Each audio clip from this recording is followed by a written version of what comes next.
Hi, I'm Ron Whitten, the architecture editor emeritus of Golf Digest magazine, digging deep into the profile of a single golf hole.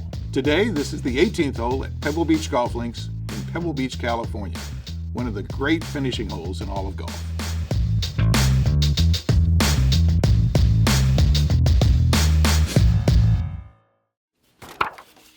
I first played Pebble Beach on the day before Christmas in 1970. The green fee at that time was $25. Today it's $535 plus caddy or 4 caddy fees, and it's worth every penny. And every round culminates with the 18th hole, 535 yards right along the ocean. As I said, one of the great finishing holes in golf. Here's what the 18th hole looks like. If you're going to go for the green in 2, it's a double dose of risk and reward. There are 2 bunkers off the tee that are in play, and just to the right of that, out of bounds. Of course, there's the ocean all the way along the left on the drive. If you successfully reach the fairway, you've got the same thing again facing you on your second shot into the green. It would seem like a timeless golf hole, but in fact it's evolved over time, and in the very beginning, it was something of an afterthought. To explain that, I need to discuss a little bit of history of Pebble Beach. It begins with Samuel Morse. He was a Yale graduate who moved to California in the early 1900s, went to work for the railroad. He was assigned the duty of disposing of the railroad's properties in the Monterey Forest south of Monterey, California.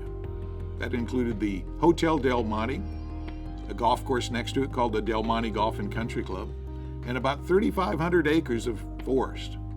At some point, Morse decided that one stretch of property that had been subdivided for home sites actually had much more potential as a golf course.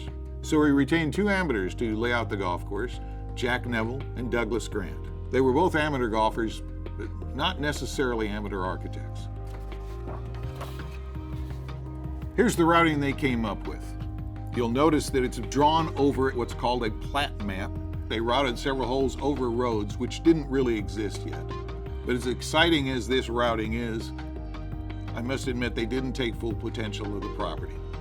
If you look at a couple of these holes, the 8th hole, for instance, which we all know is the famous chasm hole, the green was not down by the edge of the cliff. It was up where the 9th now is. The 16th hole, the par 4 that comes down the hill, plays over a ravine. Well, the green, when originally designed, was short of the ravine. And most important of all, the 18th hole was a par 4.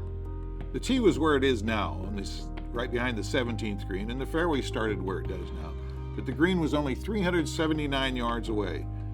They built it there because there was a ravine that prevented them from working farther down the coast. Although Pebble Beach didn't officially open until February of 1919, a year earlier, they played a preview event, a professional tournament. Mike Brady won by 13 shots. The rest of the field is rather critical of Pebble Beach. The fairways were rugged with full of rocks. The bunkers had a lot of pebbles in them. The greens were so shaggy they could hardly putt. And they declared the 18th hole to be rather dull. There weren't any bunkers on it. Except for a few trees in the middle of the fairway, it had no interest at all. Plus, it was a short par 4 finishing hole. Now, in fairness to Neville and Grant, back in those days, a lot of architects would design what they called a match play finishing hole, which was a short par 4 where the theory was a birdie could win it all. I'm not sure that was their intent. I think it was that ravine behind the green that prevented them from putting the green anywhere else. Samuel Morse was stung by the criticism made by the professionals, so he invited several of his friends to make suggestions on how to improve Pebble Beach. Strangely enough, he didn't discuss it with Neville or Grant.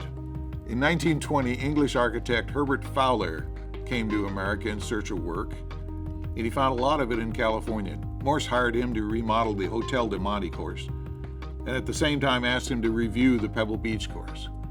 Fowler did so and made a hole-by-hole list of suggestions on how to improve the course, the most important being the 18th hole.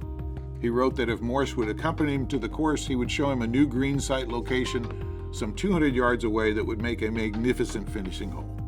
Morse hired him, and within a year, he'd build a new green, making the hole about 520 yards. Fowler built a bulkhead, what people mistake for a seawall these days, that filled in the old ravine so they could build a fairway over it, and then he built a new green on the front side of a ravine that ran down from the location of the Pebble Beach Lodge. Here's the earliest known photo of that hole in 1923. You can see the bulkhead built there, and you can see the green location, and there's a little inlet there that indicates the remnants of that old ravine. That ravine still existed in the 30s. You can see here it's full of vegetation, and then it was piped underground right behind the green. It was still there in the 1940s, although the vegetation had been cleaned out of it, but by the early 1950s it was gone. I mention it only because if ever a sinkhole forms behind the 18th green, that spot where CBS normally puts their TV tower, it's not going to be because of an earthquake. It's going to be because the culvert underneath this green collapsed. We don't know if it's made of wood or stone or old cast iron, but whatever, it's over 100 years old, and someday it's going to give out. Chandler Egan did remodel Pebble Beach for the 1929 U.S. Amateur, which was the first national event held on the course. He did so with two others, Roger Lapham, who was a founder of Cypress Point Club just up the coast from Pebble Beach, and Robert Hunter, who was a partner with architect Alistair McKenzie and the author of this book, one of the great books in golf architecture, The Links, published in 1926. What the trio did was rebunker the entire course, trying to give the links at Pebble Beach a really links look, but they only lightly touched the 18th hole. They added a fairway bunker on the right, and they rebunkered the green.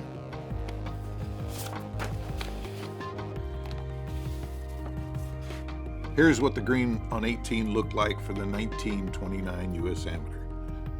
Over the next 20 years, Pebble Beach took a pounding from the waves of the Pacific Ocean. As the waves would splash over onto the fairway, it would kill the grass. So eventually a strip bunker was installed where the dead grass was replaced by sand. I can find that no golf architect was involved in this installation. I think it was done simply by the maintenance staff. I should also point out there were still trees in the fairway at that time. There was one on the left, and there was a big one on the right, with two smaller ones planted apparently as potential replacements should that one die. In 1965, the year that Dan Jenkins in Sports Illustrated declared the 18th hole at Pebble Beach to be the best 18th hole in America, you'll notice the trees were still there. The one on the left was now tall and spindly. The big one on the right had died, but the two replacements had obviously grown enough to become a factor.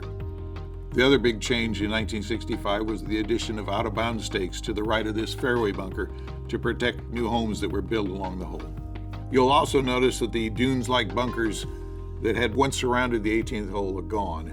They had been modified again, I think, by the maintenance crew, and the green became more circular because triplex riding mowers were introduced, and it was hard to make tight turns, so everything became an oval.